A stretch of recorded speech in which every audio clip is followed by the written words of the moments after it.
We're just unplugged, guys. Nevin, do you want to just start while I fix my camera? Sure. Hello, everyone. Welcome back to the Tfx Tampa Meetup for this month. My name's Nevin. I go by the handle Necro. And today we're going to be going through time-lapse with our guest, Nico. Nico, if you want to start to introduce yourself and sort of give a brief background. Yeah. Hey, everyone. My name is Nico. Thanks to Nevin for inviting me here today. Good friend of mine, so really appreciate that. I guess my gamer tag is NIKONATOR. Or a little bit about myself. I have about a year of experience in cybersecurity. I'm on the blue team, so just getting my hands dirty with some hack the box here. So appreciate you guys having me.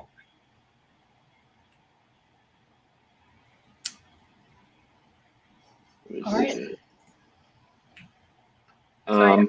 For anyone that wants to work on the lab or work through the box with us, we need your emails to invite you to the lab. So if you want to message me or Savannah directly on Discord, so that we can get you added as quickly as possible.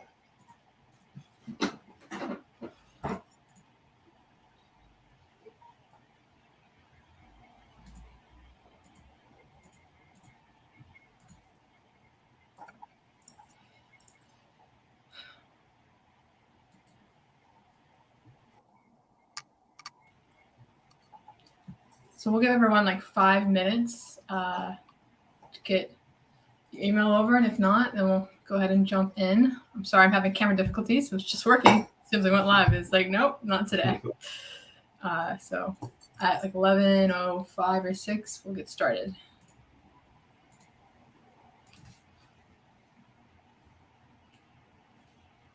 Nevin, have either of you tried this box yet? I haven't. It's on my list to do. Let me see. I haven't done a lot of Hack the Box recently because it's mainly been Pen 200. And my pet peeve is working on buffer overflows. So it's going through the route of teaching myself how to do buffer overflows. Absolutely. And just keep repetition. Yeah, we'll have to sync up on that as well. Yeah. I need to do that. This is a pretty fun one though, so I'm excited to present. Yeah. I think a new one dropped today too. Let me see. It comes out in 3 hours. Up down. It is Linux box. Cool. Let me see.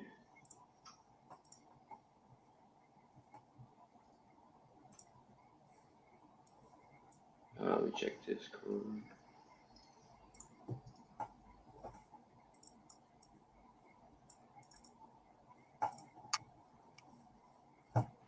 Here we go. All right, guys, I am back. I think my camera actually overheated, so maybe Oh, geez. I see that HF Smile said, "Hey guys, hello." Hey.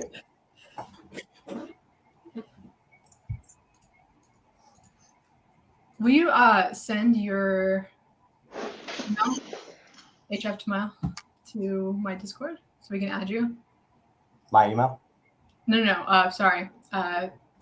This is someone who always comes to our meetups. HF Tamile. He knows right here, right there. Okay. He knows.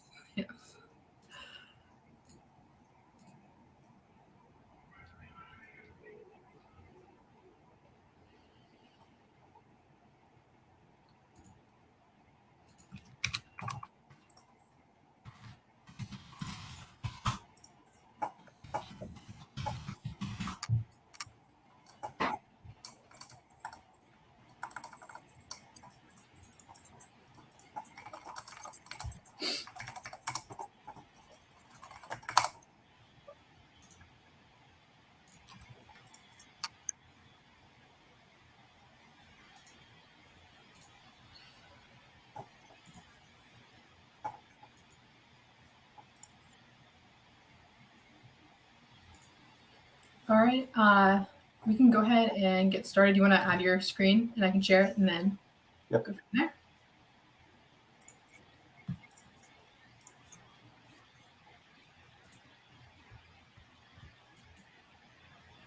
Okay. All right, Nico, go ahead and start, and I'll make Nevin and I leave the screen, and you can get started.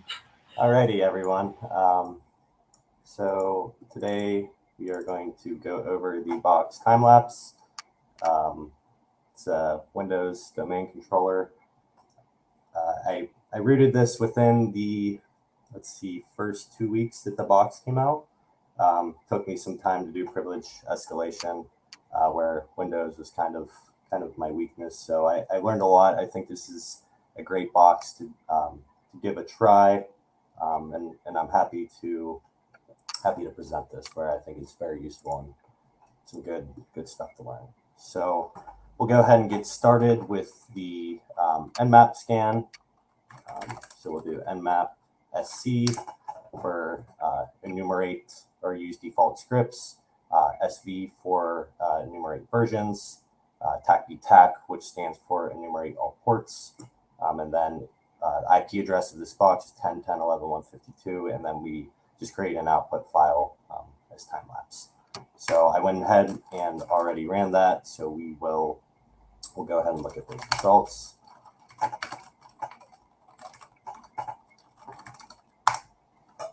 Okay, so looking at this, we can see there's a lot of ports open. That kind of just tells me off the start, since this is a white box test, we know that it's a Windows machine. With Kerberos open 53, it's like, okay, this is most likely a domain controller, at least in my head, having experience with boxes. So we see DNS is open, Kerberos, RPC, LDAP. These are typical ports that will be open on a domain controller. We have 5986, 595, and 5985, which is not open, but this tells me that when RM is open, 5986 is when RM. So in a capture to flag, it's kind of an avenue that for a future reference, getting foothold on a machine, I like to take this route as well. SMB is open. So first, with my Windows methodology, I like to look at FTP and SMB. It's kind of the first route that I go down. Enumerating versions, let's see really anything that sticks out here. We get the domain name through LDAP. If we have a operating system, so we get common name, DC01 time lapse. So first things first, I typically would go to my Etsy host file. I went ahead and already added that in there. So yeah, okay. First things first, we see that SMB is open. So typically I will enumerate SMB and see if there's any low-hanging fruit. And two tools that I like to use is SMB map or SMB client. So we'll go ahead and start with SMB client. You can see that I have some history from additional hack the boxes. We'll do SMB client, and then we'll do TAC L. Are there any questions, by the way? Sorry, I'm kind of moving fast. If I'm moving too fast, let me know. There hasn't been any come in, but I'll let you know if there is. Okay, thank you. All right, so we will start out with SMB client, and TAC L means to list the shares. 10.11.152.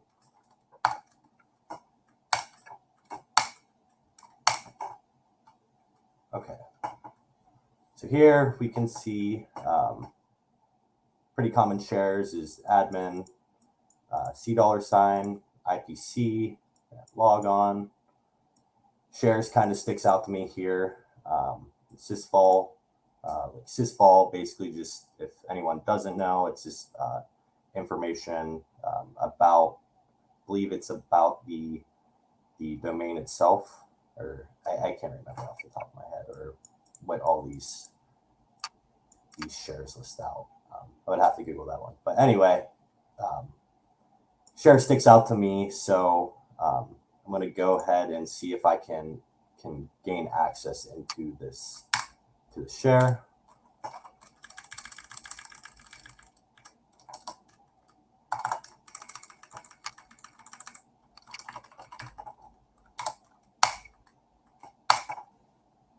No. Oops. Okay. I believe it's one more, and maybe two here. Okay, there we go. So we're able to get access to the shares, and we can do help to see what the commands we can list in this SMB share. So I believe we can use ls or dir. I wanna say ls. No. Okay, maybe it's just dir. Okay, so dir. So we list the directories. First things first, I probably am going to want to go into dev. So we change directories and go into dev. And list that out. Alrighty. So we see a WinRM backup. And like I said earlier, we see that WinRM is open. So this is kind of hinting that I may be using 5986 for something down the road. So let's just keep that in mind. I'm going to go ahead and exit real quick and change into the directory where I'd like to save these files at, just so I keep it organized. So we will go into back the box.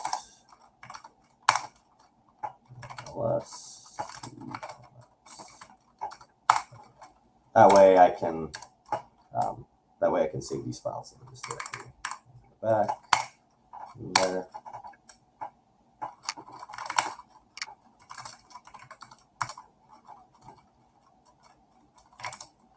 Oh, ls does work. Okay. And then we will git. So we're retrieving the file from the server. NRM backup.zip. And we can see here that we retrieved the file from the server. Now we'll go back and take a look at the help desk directory as well. So we will do cd help desk.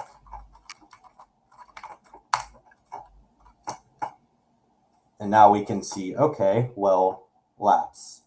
You have x64, lapse datasheet, operations guide.docs, and technical specifications. Looking at this box from the first time that I attempted it, I'm like, oh, what's lapse? I have no idea. So we'll go ahead and we're going to retrieve these docs files, and then we'll take a look at that as well. So we'll do git lapse underscore datasheet.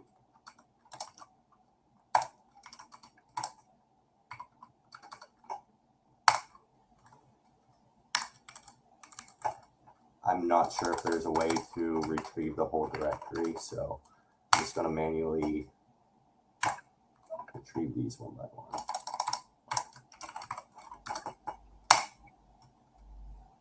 Okay.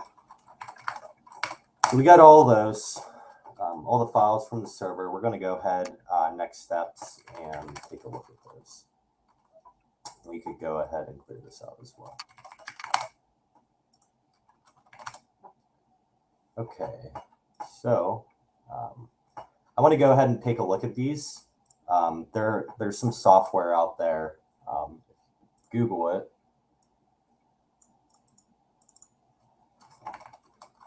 How to view docs, files, in Linux. So for those of you who do not have software, here's some software that you can use to open these up in Linux. So I downloaded library software. I don't know if that's how you pronounce that, but I went ahead and installed this just to go ahead and look at these files.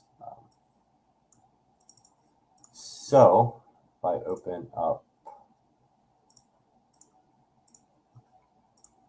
folder here, can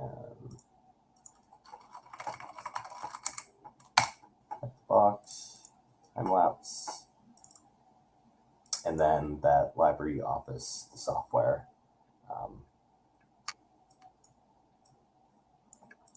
We'll go ahead and open that for you. So this goes on about management of password of local administrator account. Okay. So LAPSE is basically it's part of Active Directory, and it's for security purposes. It will rotate the passwords every so often of the local administrator. And in this documentation, it will give you information about LAPSE and kind of how it works. So we could just kind of briefly look over it. It's a solution manages local administrator password on domain joint computers. Okay, so let's keep that in mind for this box, right? They're telling this to us for a reason. So it's securely stored in AD, randomly generated, unique on each managed computer. Okay. So these are things to keep in mind moving forward, and we can kind of take note of that, or we could just always refer back to that. However you guys like to do that. I kind of just like to refer back to this, but it's something just to keep in mind moving forward. Okay, go look at operations guide. Local administrator password management, technical specifications.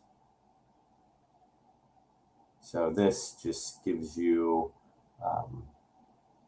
where is this installed? Where do you install LAPSE? So this could give some more information of how this is installed on the server and how to configure it.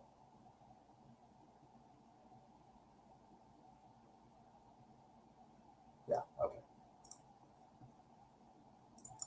Moving on, just briefly look through these. Just like to skim over it, look for something that's going to stick out to me, right?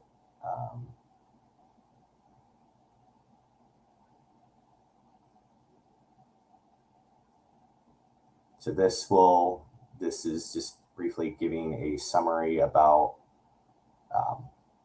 LAPSE and how it's configured in Active Directory. I don't know if there's, okay, the requirements. Okay, so this is the password policies for LAPSE. So this is like a reference for help desk, right? This is explaining to them, hey, this is how you configure LAPSE. This is what it does, and why we use it, right? Why is it important? How can we be more secure? So moving forward, I'm kind of going to skip over that. So now we know in our head, right? LAPSE. Let's keep that in mind, and I'll pull up an article here. The next step I kind of took is like, okay, let me find some documentation on Google. What is LAPSE? And it kind of goes hand in hand, right? It goes hand in hand with the name of the box. Okay, time lapse, right? Pull this up here. So LAPSE, local administrator password solution, provides management of local account passwords on domain joint computers. Passwords are stored in Active Directory and protected by ACLs or access control lists. So only eligible users can read or request it. So let's keep that in mind too, right? Only eligible users can read or request it. Alrighty. So now moving forward, this gave us a little bit of information. We understand what LAPSE is. Let's take a look at this WinRM backup, right? So I'm going to go ahead, and I like to work from the GUI for the file system. And I try to open up, I don't know if that was supposed to happen, maybe because I already did this. So we could do unzip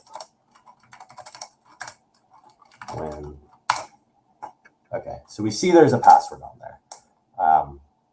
I don't know if that was supposed to happen, opening up that file. But yeah, we clearly see, okay, I need a password to access this PFX file. So what is a PFX file? Google search, what is a PFX file?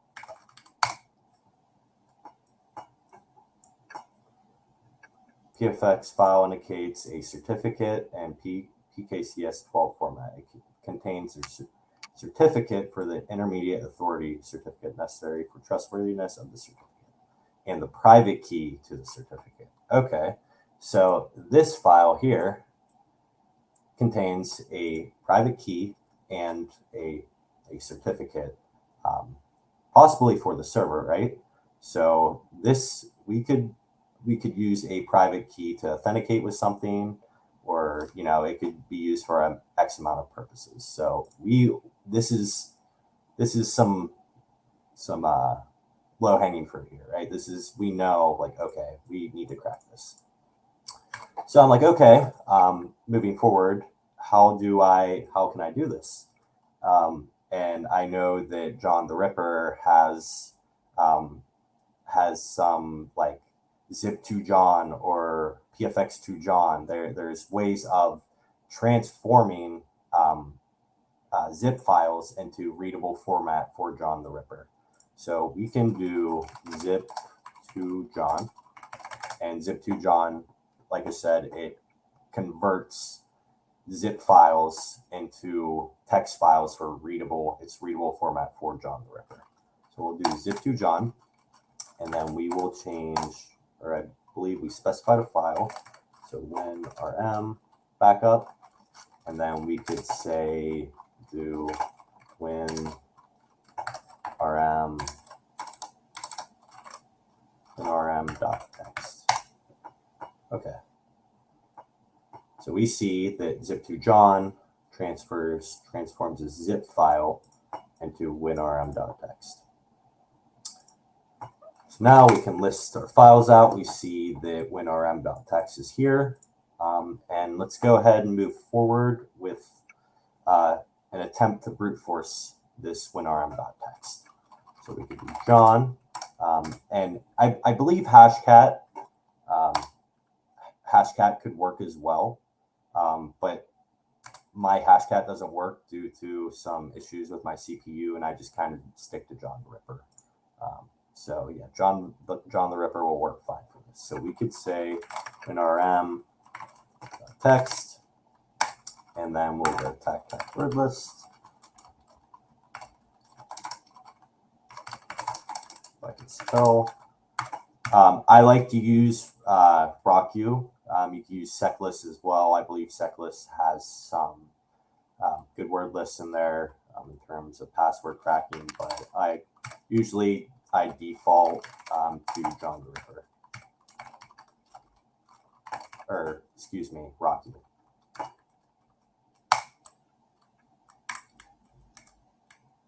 That's the right. Oh, we are okay. There we go. No password hashes to crack. What am I doing wrong here?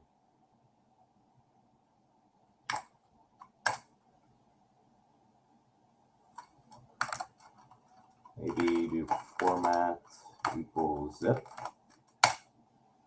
No. Okay. Let me go ahead and try this again.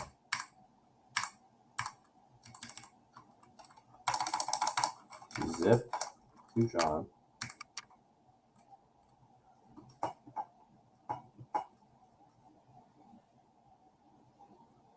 Let's see. Okay, might be okay.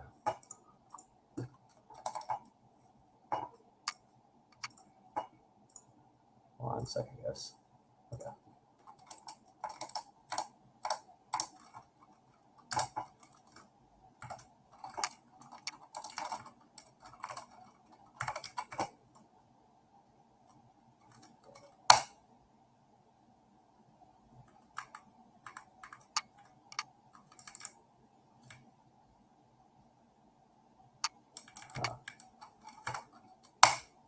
No.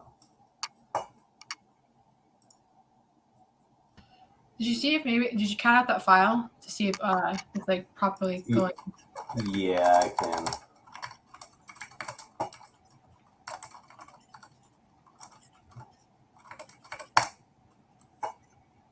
Huh. I wonder if you need to like format the actual like hash for it. Yeah, possibly. That should be working though. I don't know why that's giving me issues. So, John,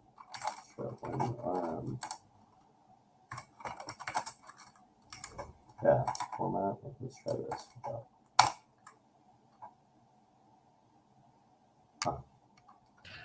Try to do like zip to John, and then just do it on the actual WinRM zip. Okay. And then don't like just like that. And then make it dot like, and then do what you just did again, and pipe out to a file and make it dot hash. Dot hash. So WinRM dot hash.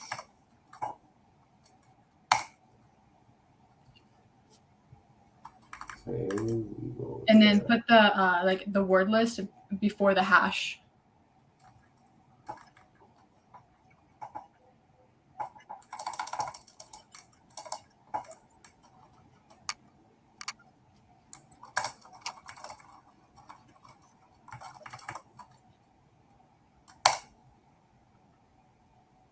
I don't know why. Oh, I think it I think it's already cracked it like on your machine. Yeah, that. Can you can you do tac show with John like in Hashcat or no?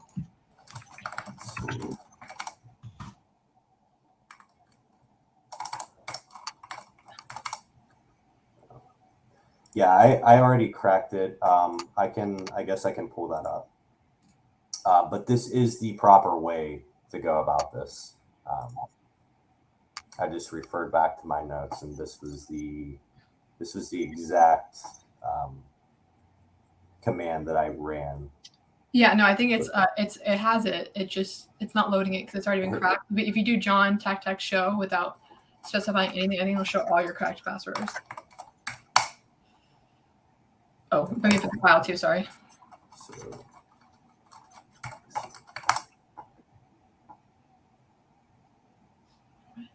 okay. Yeah. There we go. Oh. So okay. yeah. Okay, that makes sense. So, and that's why I was able to access that before. So if it already cracked it, so here we see the password is Supreme Legacy.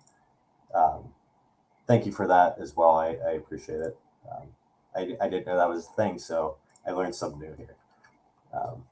Okay. So we can create a text file as well. I like to use gedit. Don't make fun of me.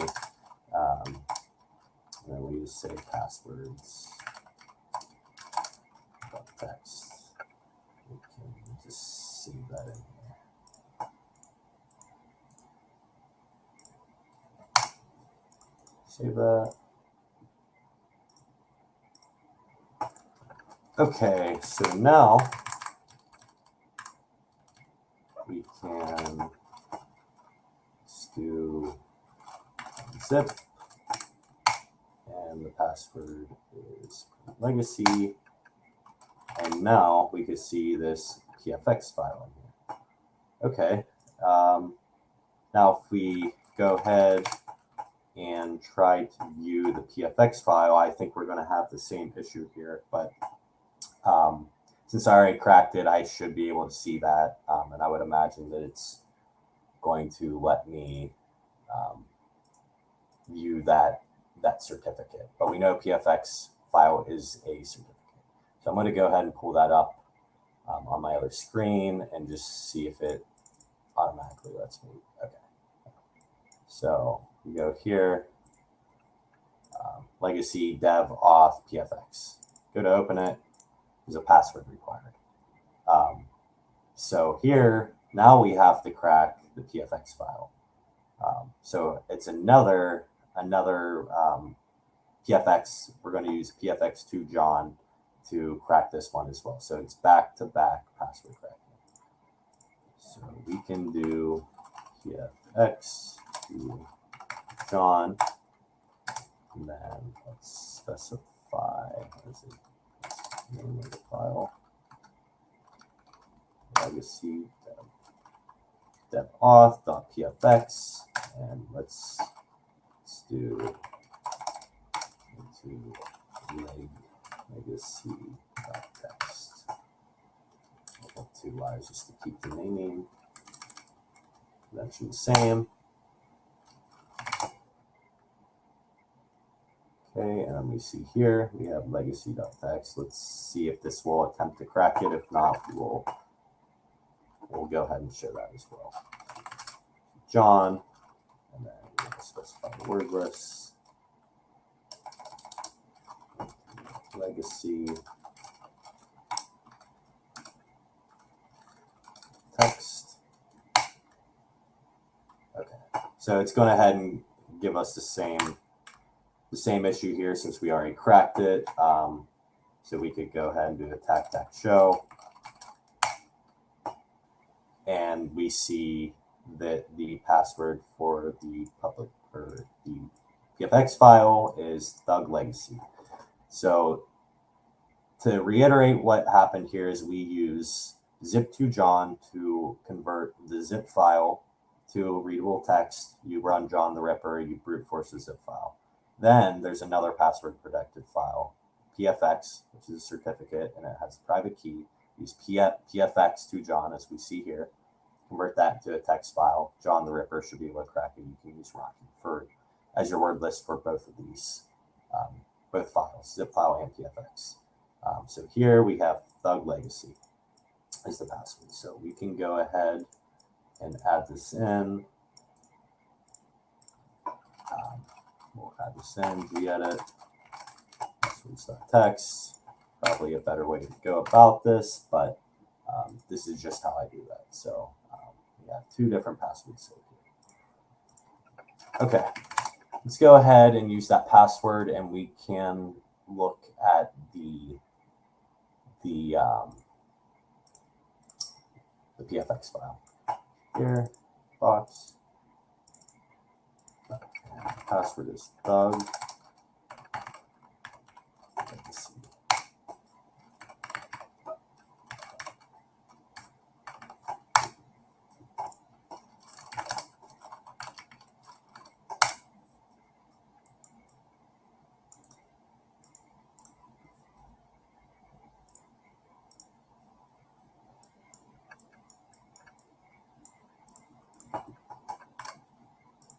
Okay, so here we can see that there's a private key, RSA private key, and we can also see that this is a certificate as well. So if we want to list this out, right, if you want to actually see the key, and this is something that I had to go ahead and learn myself when using this box. I use a command called OpenSSL. So what is OpenSSL? And we will pull up.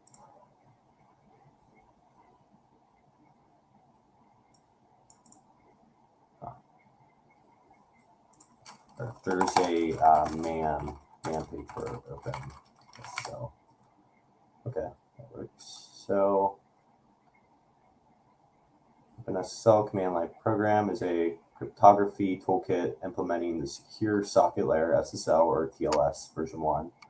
So OpenSSL is a command line program used for various cryptography functions of OpenSSL's crypto library from the shell. It can be used for creation and management of private keys, public keys, parameters, public key cryptography, cryptographic operations, etc. So if you guys ever want to learn more about SSL, if you already know about it, great. If you'd like to learn more about it, you can always view the man page for it and read about it. So I went ahead and learned, okay, this is the command that I'm going to be using to view the certificate and the private key for this file. So we can list that out, and we can do open SL,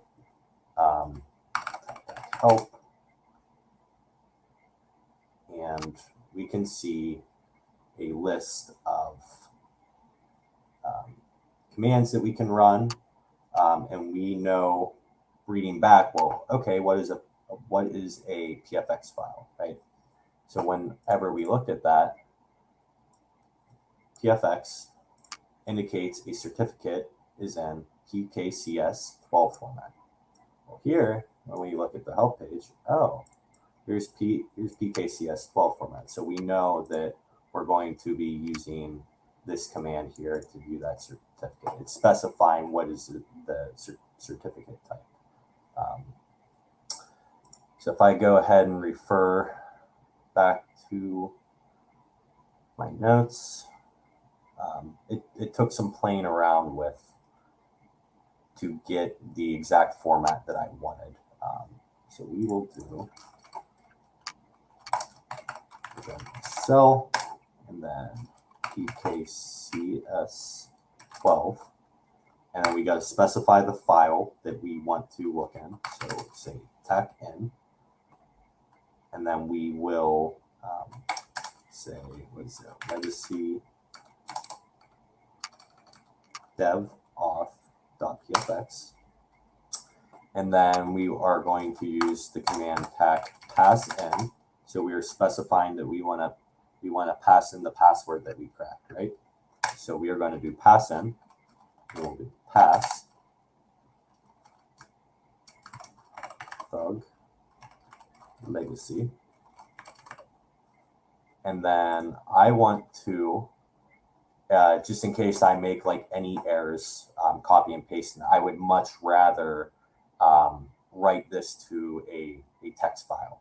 It just makes it easier. It will prevent errors, and you'll be wondering why, right? Like you could go down this avenue and be like, oh, maybe this isn't it. So I like to automate it rather than me personally going in and copying and pasting. So we will do tac no certs. So this is specifying that we want the private key because again we said that we know that private keys are in here. So we don't want the certificate, and then we could do output to we'll call this private. So that just indicates it's private key, and then we will do .pen. And then tag nodes as well. Okay, we list that out. We can see that this is going to create a private.pem, and we can cat it out and look at that. Private.pem. Okay. So, like I said, SSL is going to give us information about that certificate. And boom, we see here we got a private key. So we know that like this right here is going to be used to authenticate with something, right? We have the private key, and now we're going to go ahead and move forward with grabbing the public key and putting that into a text file as well. So we go back. Change up the commands a little bit. We can call this public, and then we want to take no certs out because we do want the cert and the let's see dot out. And then we can do no keys is the command.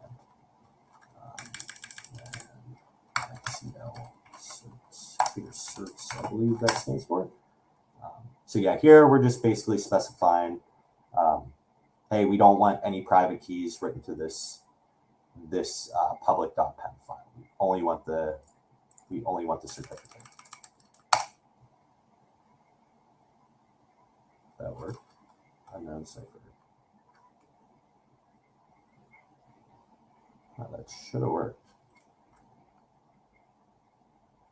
I think that you added it like the tact CL clear. Was that intentional? Yeah. No, that wasn't intentional. Sorry.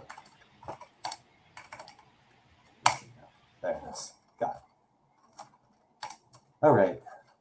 So list it out, and then we can cat out public dot path. And we see here that we have the certificate of the TFX file. So moving forward now, it's like, okay, we have a private key, we have a public key, and the name of this is winrm.backup. And we know that 5986 is open, and we know that WinRM runs on 5986, 5985. So now we can use a tool called Evil WinRM, which is basically a tool to authenticate over those ports, and it will give you a shell. So we can do Evil WinRM. This was for Forest. Sorry about that if I spoiled that for anyone. We do TAC I 10.11.152. I think we could do a TAC help here. Okay. So we see that we can authenticate with a public key, which we have, and a private key, which we have. Public and private .pen. So this is great, right? We have a public key, we have a private key, so we're going to go ahead and try to authenticate on the box. So we'll do Evil NRM, and we will do TAC C, we will do public .pem, and then TAC K, private .pem. And we could specify TAC S for SSL, and we do a TAC capital P. I don't think it's necessary here, but if you see 5985 or 5986, right, sometimes it's good here to specify which port you want to use. So I just like to add that in. Let's cross our fingers. So I've been having, okay, it worked. Great. So now we got a foothold on the machine. Cool. We'll know if it's going to work, probably not. Okay, so R, nothing. Go back to the directory. Let's try to get this user flag. dir. Usually it's on desktop. You could also use find string and look through directories to find that as well. Okay.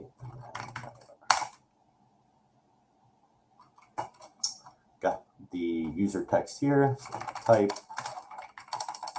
user text. And we got the user flag. So we know that, yeah, we have user. So first things first, anyone, any questions? I believe Savannah, you said if anyone has questions. Yeah, I haven't seen any come in yet. You're still good. Okay. Alrighty. So moving forward with privilege escalation. This was kind of a difficult one for me. When I first started this box, it was still pretty fresh to Windows privilege escalation. I try to use WinPs, all the power up, all the basic privilege escalation PowerShell scripts. That did not work for me. So I went ahead and just did some manual enumeration. And we could start out by saying, who am I? Right? So we see that I am legacy. That's who I'm logged in. So we could do, I believe it's net group, and also enumerate groups. And we can see net user and see users as well. So looking at groups, we have clonable domain controllers, development, domain admins, great, domain computers, enterprise admins, key admins, enterprise read-only, group policy creator owners, help desk, key admins, lapse readers. So this kind of stuck out to me, right? Because remember looking back at the file, looking back at the docs files, right? It's saying that that users can read users are able to read lapse passwords. The lapse password it's stored on the server. So it's used for security purposes, and it's to rotate the password of the local administrator. So we know that someone on this box can read the lapse password for the local administrator. So that is going to be our avenue for privilege escalations, trying to get the lapse password. And you can also, I would imagine you could put Bloodhound on here. You put Sharphound, use Bloodhound, and Bloodhound will give you the best path as well. I did not do so. I went ahead, just did some manual enumeration, and this here stuck out for me. So if we go ahead and we do net group, and we specify the user, I believe it's like this. No, is it 2 Y's?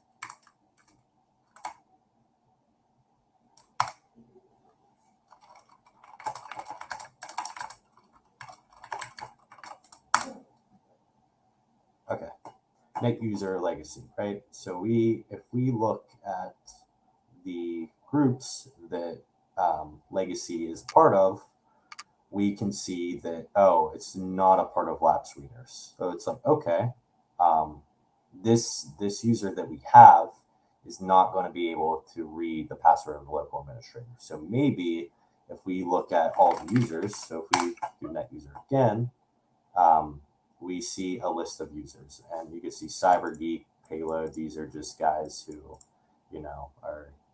are chads, and they're on this box for good. But we can see service deploy, legacy. I'm not sure what this account is. Guest administrator, KRB, TGT. I believe that's service count. So I saw the service deploy. I'm like, okay, let's see what service deploy is a part of. So if we go ahead and do net user service deploy. Oh, well, service deploy is a part of lapse readers. So maybe we need to switch users or hop to another box. We did get one question. Someone is asking if they get access to the operating system, would it be useful to use WinPs? Do you want to answer that, or I don't? I think if that's a part of your methodology, right? I think it's always good to do that. I mean, I did it, and for time purposes, I'm not going to do it here because it really wasn't helpful. But for my methodology, I like to hunt for creds. I think creds looking for misconfigurations or kernel exploits are typically what I try to look for first. So I did a lot of credential hunting. It took me some time. I didn't find anything here, but yeah, I'm not going to say no. Don't use WinPs. I think it's good to use if that helps you, right? So yeah, I'm not gonna say no. I think on every box, that's kind of the first thing that I use, right? Or even a Linux machine. LinPs is the first thing that I look for because it will give you that low hanging fruit. Does that answer your question? Does that help at all? Yep, they said, yeah, it does. Okay. Thank you. Yeah, no problem. Okay. So now we need to figure out how do we move from legacy to service deploy. And this is something that I found on, if you do Hack the Box, I didn't find this. I was told by a friend. I was digging for creds, just digging, where are creds? That's the first thing that I did for the service deploy. I could not, using find string, looking for text, some text file with credentials in it. I could not get it. So I was told by a friend, hey, well, why don't you look in the user's PowerShell command line history? I'm like, oh, okay. Like I never heard of that. It was something I learned on this box, which is great. Like it's one of the first things I do now on Windows for PrivEsk. It's part of my methodology now because of this box specifically. So can't remember if I go. So we want to look at the command line history of legacy, right? So if we go to, can't remember. Okay, so it would be an app data.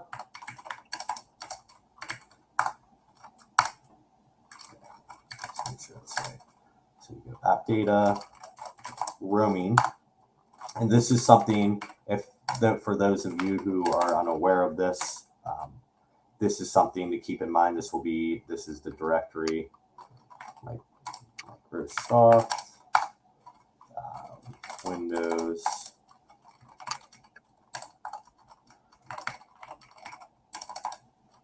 PowerShell, TS, read line, and I know the tabs doesn't matter.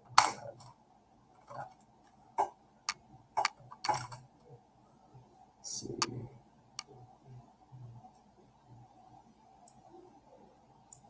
That's why.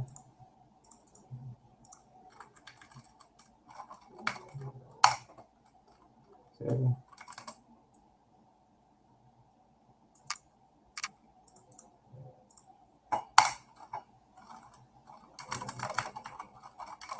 PowerShell.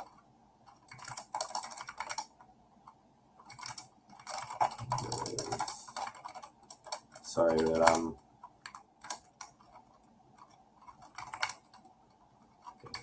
PowerShell. Oh my gosh, I cannot type.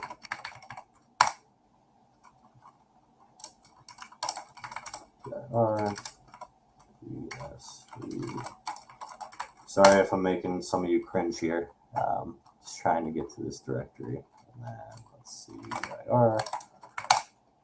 Okay, so now in this directory, so we have users, legacies, app data, roaming, Microsoft, Windows, PowerShell, PS Readline, console host history.txt. So in this file, and WinPs may give you this. When I ran it, I don't believe I found this. You guys can go ahead and try it and let me know if you do. It's been a while since I did this box, but I found this through Google searching the exact directory for it. So yeah. So anyway, go ahead and type this out.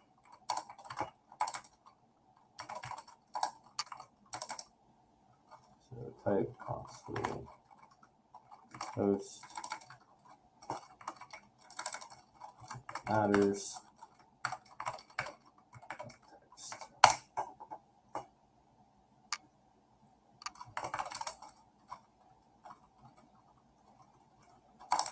Working.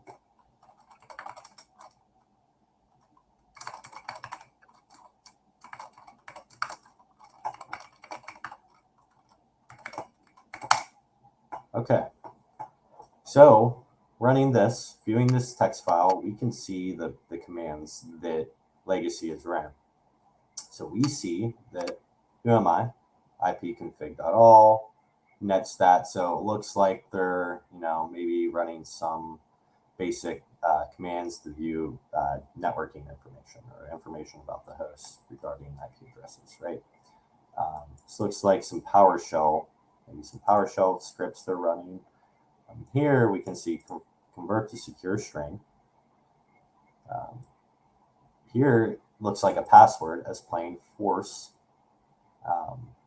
So maybe this is like a PowerShell script, and we see new object system management, automatic PS credential, service deploy, and then P for password, and we see here $P equals this. So they're passing in that password to service deploy. So we know we got the password, right? Service deploy. And then the command goes on, the command, computer name, localhost, credential, C. So username and password, port 5986, use SSL. So that's telling us, hey, we got to use SSL. We can specify the port 5986. Like I said, this is something I like to do. And then, yeah. So now we can go ahead and authenticate via EvilWinRM with the credentials we just stole. And we can add this to our passwords. Copy.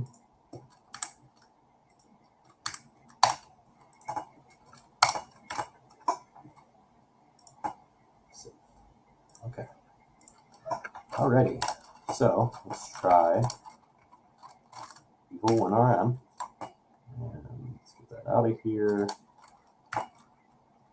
11.152. We'll do attack help again, just for you guys to see other ways that we can authenticate, right? So we know that we're going to use, since we got service deploy, we're going to do TAC-U for TAC user. And we got a password now, so we don't have to authenticate with the public and private key. So we can specify TAC-U, service deploy,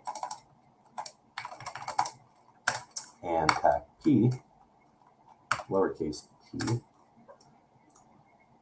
paste password, and then we will say TAC capital S for SSL, right? Because we see here that they're using SSL, and we could do TAC capital P for 596. And my SSL is not working, of course. Let me try something real quick. We are.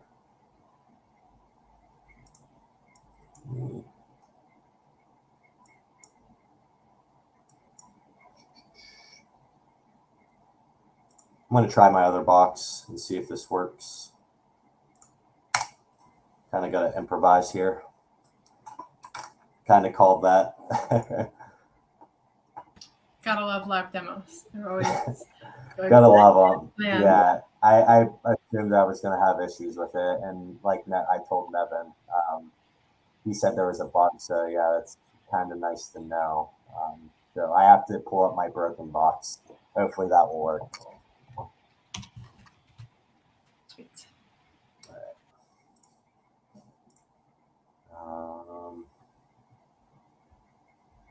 Go ahead and share. Stop the share real quick.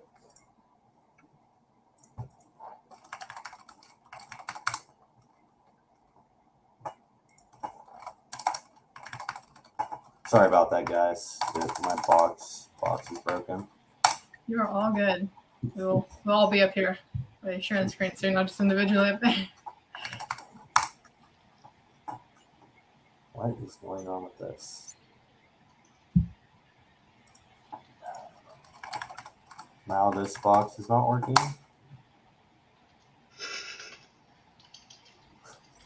I'm trying to log in and it won't let me log in. Let me restart it. It's really no problem. Like, I swear, this always happens during live demos. It's like the worst. You know, like, I swear, guys, I know how to do this. But I swear it's just not working out this time. Yeah, no, I was telling Nevin, I had the same issues with Forest. So you have to use Evil as well, and I was having some SSL issues, and I had no idea there was a bug. There was some forums on HackerBox, but it's not a good time. Yeah, no, I promise, like, you're totally good. Thank you. Okay, I am getting this pulled up here. I had to reboot this Kali box and see if it works.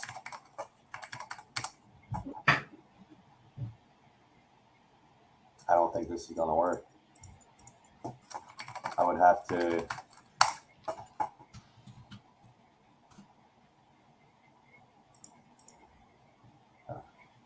Yeah, so when I go to authenticate on my Kali machine, it's just like trying to authenticate and then it goes back to the home login screen.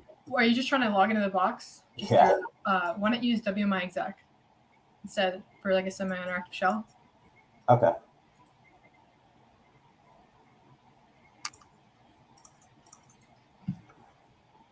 Like, and I promise things happen. Like, I was just thinking of like another way to, if you're just trying to log into that box, WMI exec should work.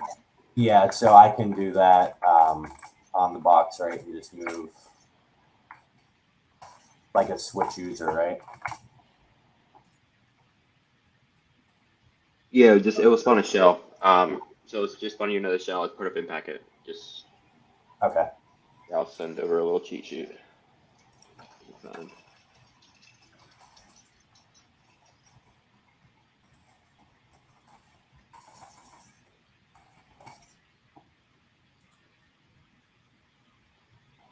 Here we go. I got it. Okay.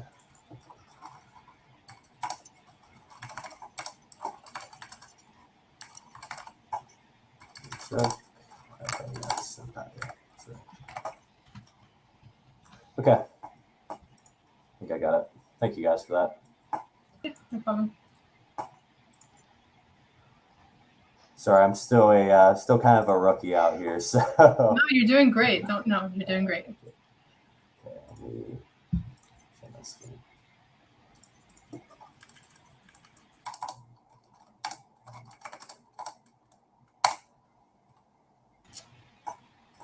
So, did you download, I guess, Mpacket?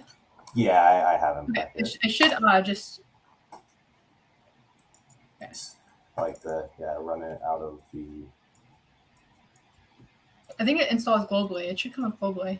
Yeah, you should be able to type just WMI exec.py. It should be able to run. Okay. Apply and then. See if it before, just click that and just see if the help screen comes up before you do it. Just do WMI exec and then do tab.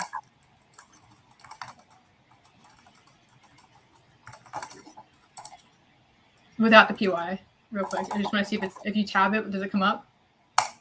No. Yeah, I think I have to specify. How did you install it whenever you installed it? That's a great question. I didn't take the time to get it as like a global. No, you're fine. So if you like git cloned it out, and then you just do, if you have Python 3 on there, you can just do the Python 3 tac m pip install, and then just a period. 3, you said tac m pip. In the directory that for it. Okay. In the directory of Python, you said? No, in the directory of Mpacket. Okay. Sorry. So yeah. If you just go to cd opt, like /opt, and then here, I'll send you this link. Then run this command right here. Nevin, can you send him the command I just sent you? Yep.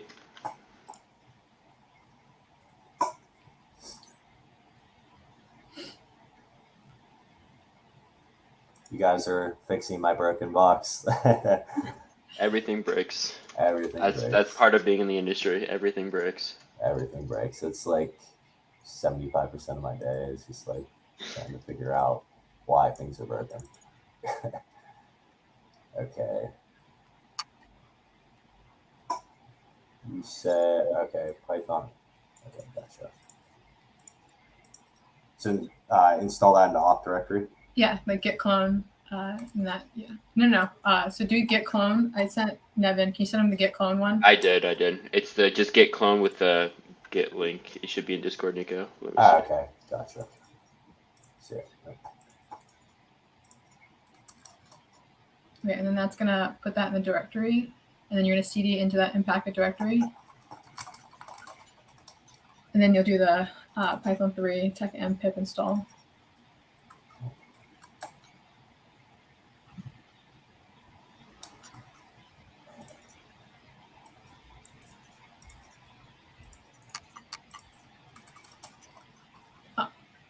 do the period, like Python 3 tac m pip install space and then period instead of impacket. Like you have. Oh yeah. So install that here too. Okay, unpack it. Just like that, yeah.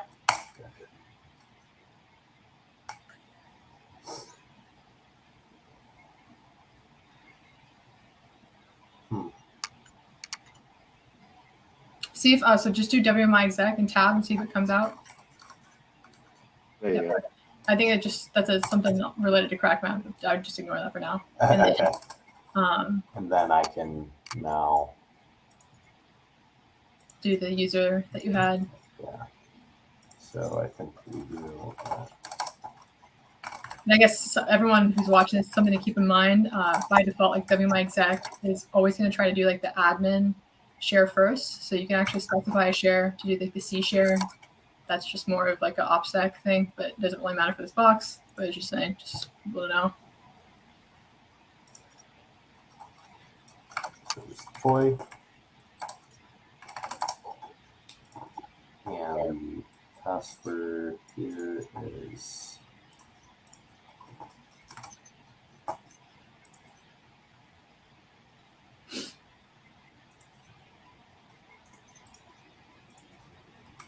and then just make sure you have the tack on that. Yeah. go. And we'll do that.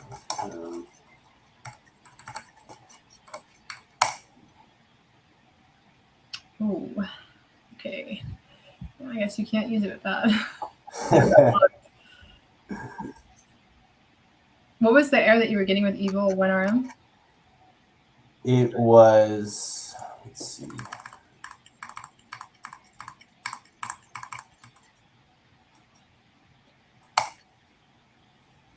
There.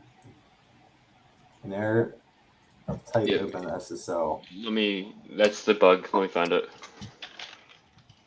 Yeah, thanks for that. Yeah, there's nothing in the wild really on how to fix this bug as well, so it's a really good find. At least I couldn't find it. Maybe I didn't try harder.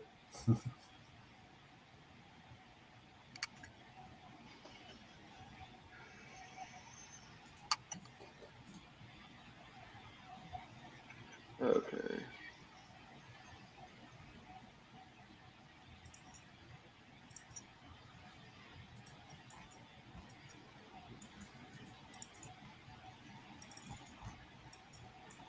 I do not. Let me see if I can find that. It's one of these articles. It's an issue with the OpenSSL version that even when ARM's trying to use.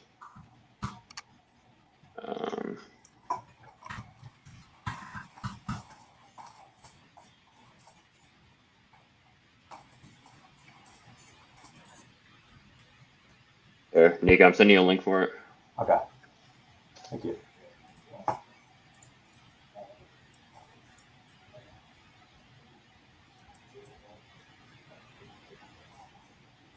Okay.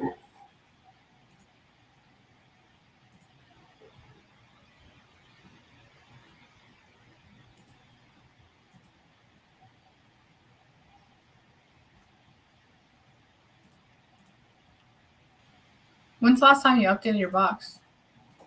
Probably last week. Okay.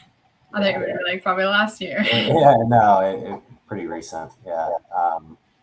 I confirmed though with my other broken box that I can use it. So that was kind of the plan if this were to happen, but that box really just died. So yeah, I guess we just got to find a workaround here. So Nevin, it looks like it's an open VPN file, but it looks like it got patched in a Kali update. Yeah. 16 days ago. Let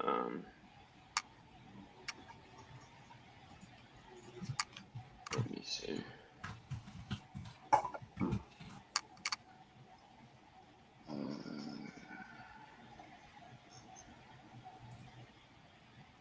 So basically, a lot of people out in the wild are saying roll back OpenVPN, the version of it.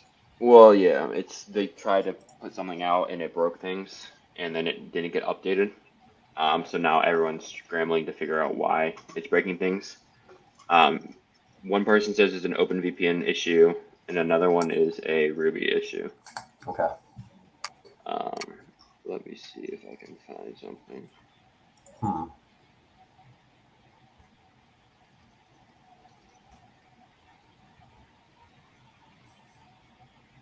Saying the algorithm's too weak. Is that why?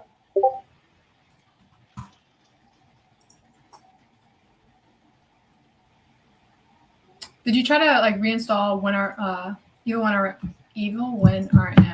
Yeah. with the like source code? Yeah, I did that on Forest a while back, or when I did Forest, and I still had issues. So Let's see.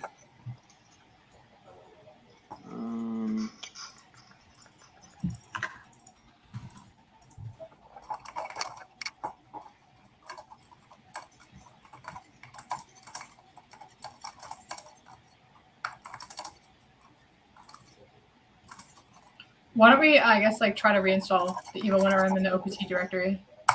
okay. So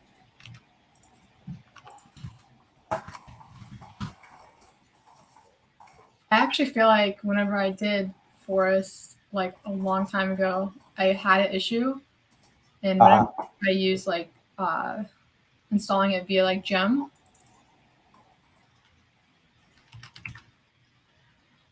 you can give that a try.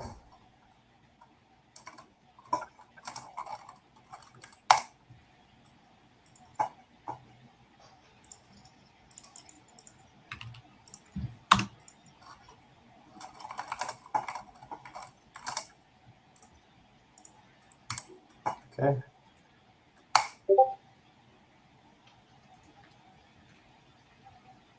okay, try to cd into that directory.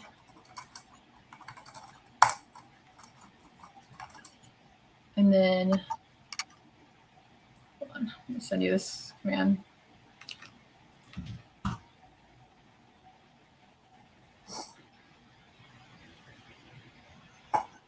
And then whenever you use it, it's going to be this next command. Okay.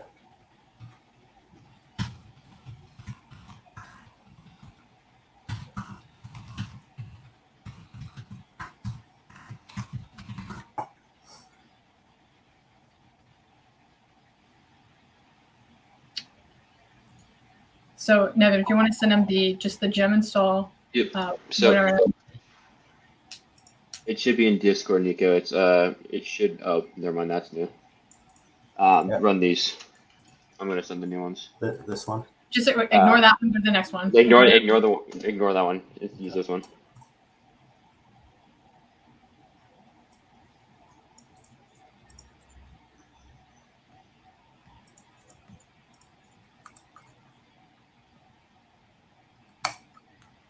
And then sudo. Okay. And then do Ruby. Type Ruby. And then evil. Yeah. Okay. Yeah, I think I tried that with that move. And then go ahead and try running that command again.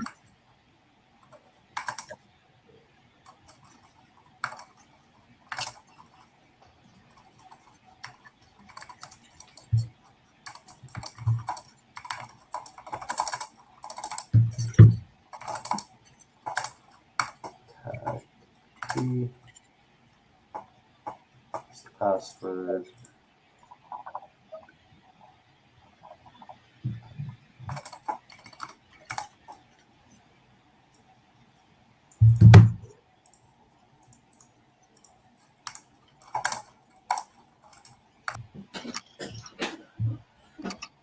Welcome to the life of everyone's daily job. Yeah,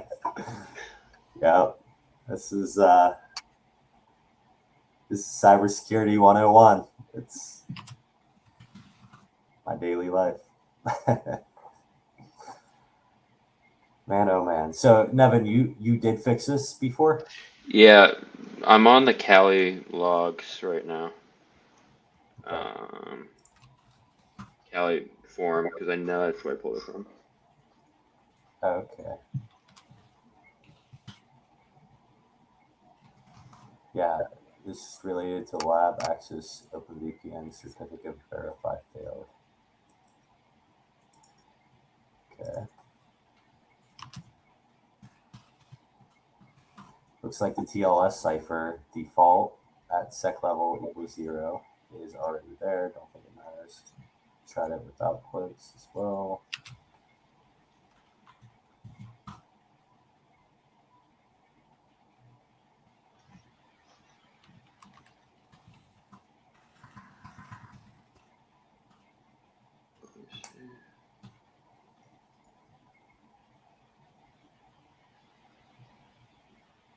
So some guy said completely updating, a full update on Kali upon updating when RM works smoothly.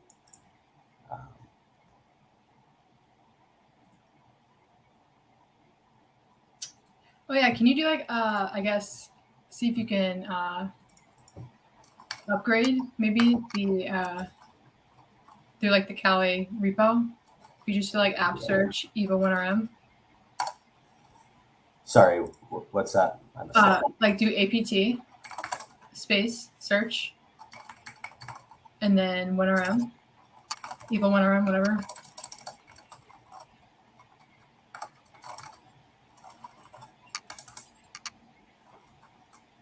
And then just enter it.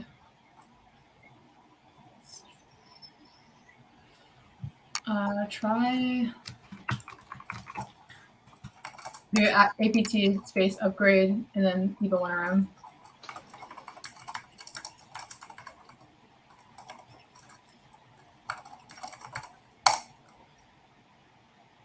Broken packages. Become 9. Try sudo apt install that common with the version 2.4.0-1. So apt install libwacom that common. lib. It's right above you. WWACOM. Okay. You added an S. There you go. Common and then space and then there you go. That should update it. Hit Y. Now try to upgrade it again. Is it upgrade? Upgrade evo1rm again. Yep.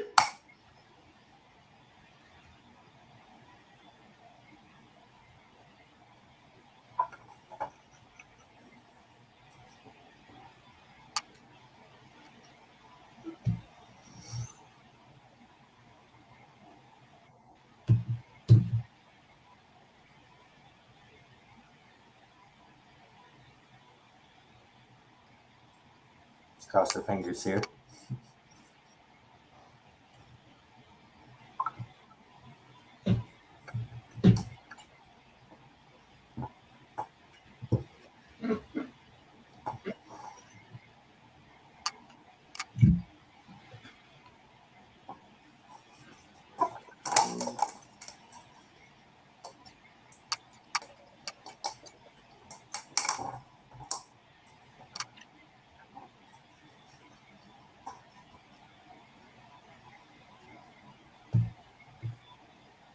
Just would love to get back to the box, you know. It's okay. Yeah. Apologies. That'd make life too easy, Nico. It would. There's always something, no matter what you do in life. I can't tell you the amount of times like we all run into like Python implementations. So like I usually run stuff in a virtual environment for Python, just because there's so many. I feel like just so many issues that happen if not. Yeah. Nothing can ever go smoothly. Virtual environments and absolute paths are what will save you headaches. Let me see. This might be the best lesson of the box, is the troubleshooting part, right? Yeah.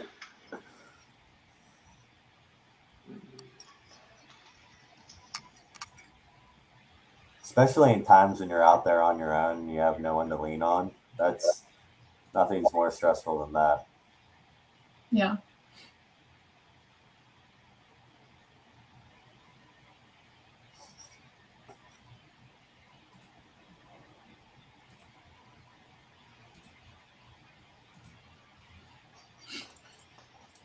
Okay.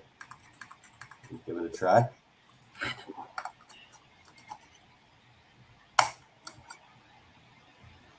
Oh There you yeah. go. Hell yeah. There we Let's go. go. Upgrading it. So we're to go All get. right. Well, maybe we should throw that out there on an article and hack the box or create something. Maybe I'll do that. Save. Don't want people to reinvent the wheel. You know what I mean? Yeah. Yeah. Good find. I appreciate that. Yeah, no problem. Okay. Can move forward with the box. So now that we're logged in as service deploy, we can go ahead and check again and say group, just to show you guys that, hey, this guy is a part of Lapse Readers. So service deploy.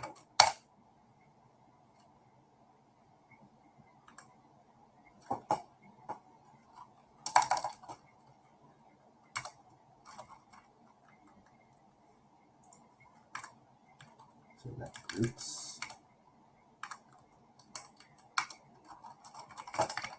Oh, sorry, not user.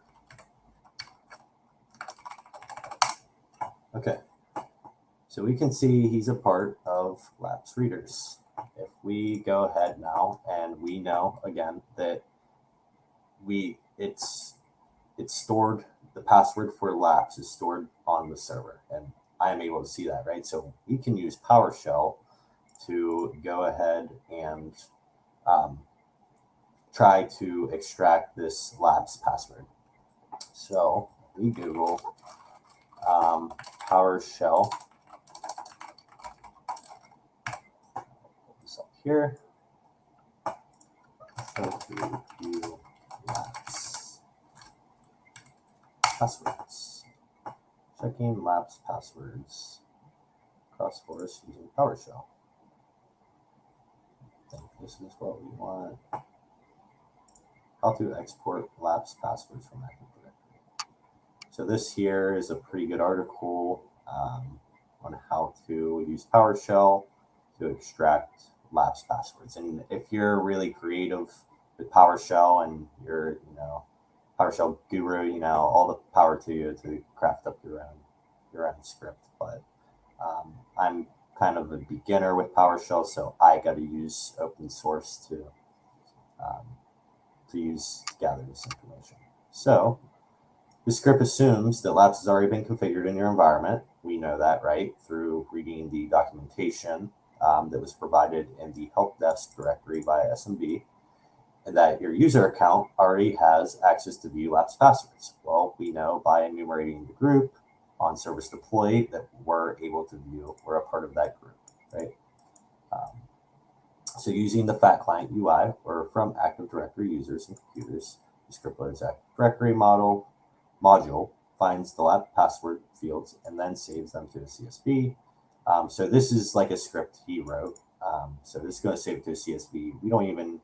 We don't need to do that, right? We're trying to get this password to, and you can, all the power to you again, but I just am going to steal this command here, and I'm going to go ahead and try to run that.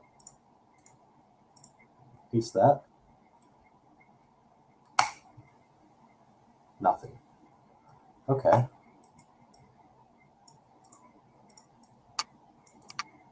And I think sometimes it does that because maybe the password is like rotating. Not entirely sure there, but this should work.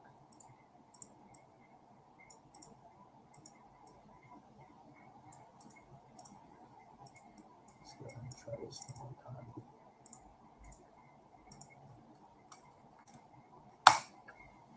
There it is. Okay. So now we can see that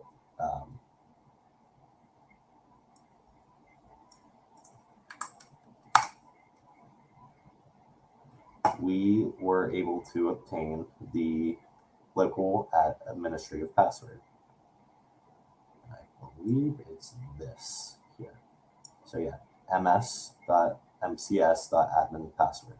So we were able to obtain the admin password. So let's go ahead and add that to our passwords. So we get it, passwords, text, and add that to our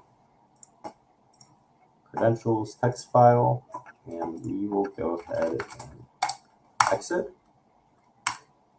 And now we will attempt to log in as administrator.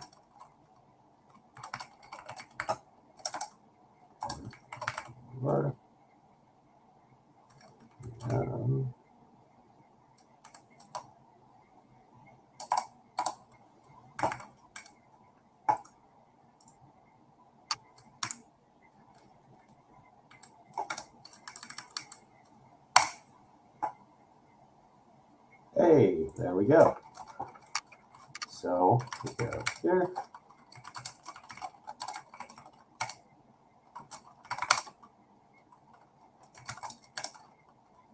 Design documents.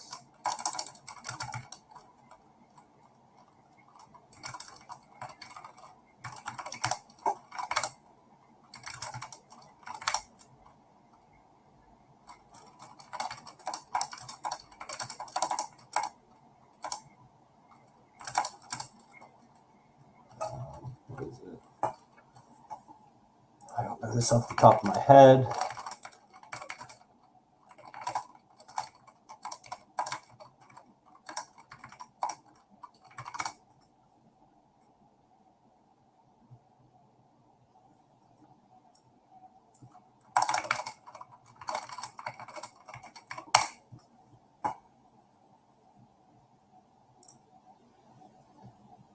This is fine string.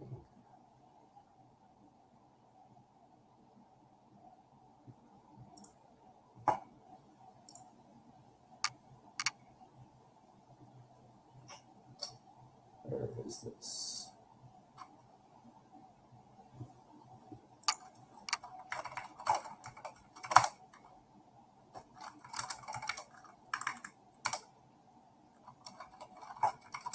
It's got to be in here somewhere, right?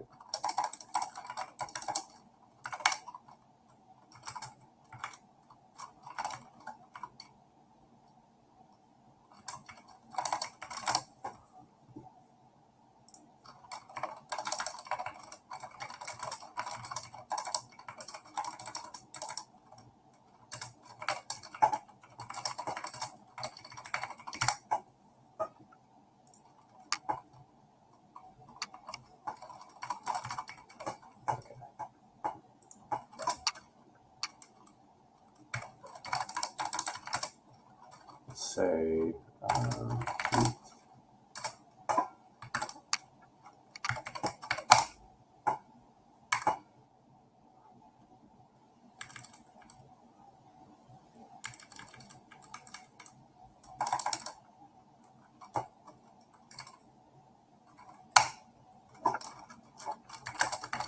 I don't know why I'm overcomplicating this. Sorry, guys. Just trying to find, just trying to find the root flag.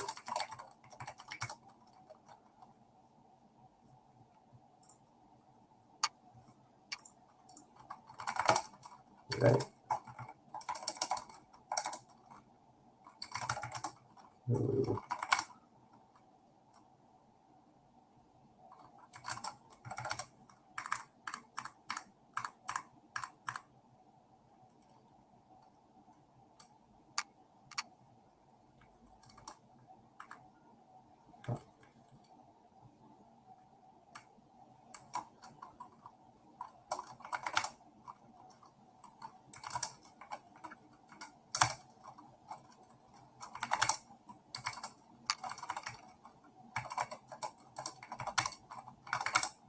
There it is.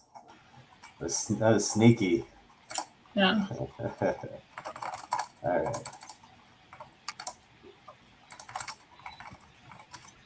And we got root. There's the root flag. Sweet. I've actually never seen Hack the Box do that, where they put it in like another user's directory. I'm sure that probably was like, Yeah, it's just getting like, more and more common. It's a fun thing. yeah, no, it definitely makes it to where it's like you don't go to like the default directory kind of thing. Yeah, and I was trying to that command. I don't know why find string wouldn't work. So Yeah. I was running that in the user's directory. Try just randomly try capital S instead of lowercase s. You have to get, okay, it might be under S and then / capital C and then the root.txt. You said like Capital that? C, yeah, and then get rid of the star and put parentheses around the string.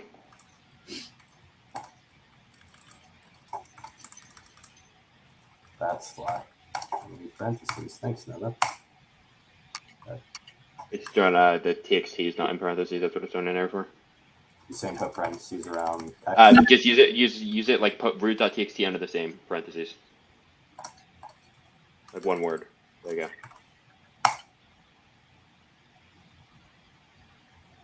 Oh, okay. Well, anyway, I guess I can play around with that in my alone time. Yeah, no, there's always like syntax stuff with the find string, so don't worry at all. But we really appreciate you walking through this box today. Hope everyone enjoyed it. Obviously, as you can see, there's always, I would say every single week I troubleshoot stuff on the job. And I'm sure everyone else on this call does as well. So don't ever be discouraged, and always feel free to like reach out in the Hack the Box Tampa Meetup if anyone has like any questions about boxes or anything. Nico, is there anything else that you wanted to add? No, just thank you for having me here. I had a lot of fun. The whole troubleshooting thing was a great time, and yeah, it's kind of cool to work as a team on that as well. So it was kind of fun. Yeah, good way to start your Saturday. Yeah, really gets you going. All right, Nevin, was there anything that you wanted to add before we close it out? Not really. Thank you everyone for coming. I don't think if we have any further questions or concerns, we can go ahead and close it out. Sweet. Thanks, everyone. All right. Awesome. Thank you.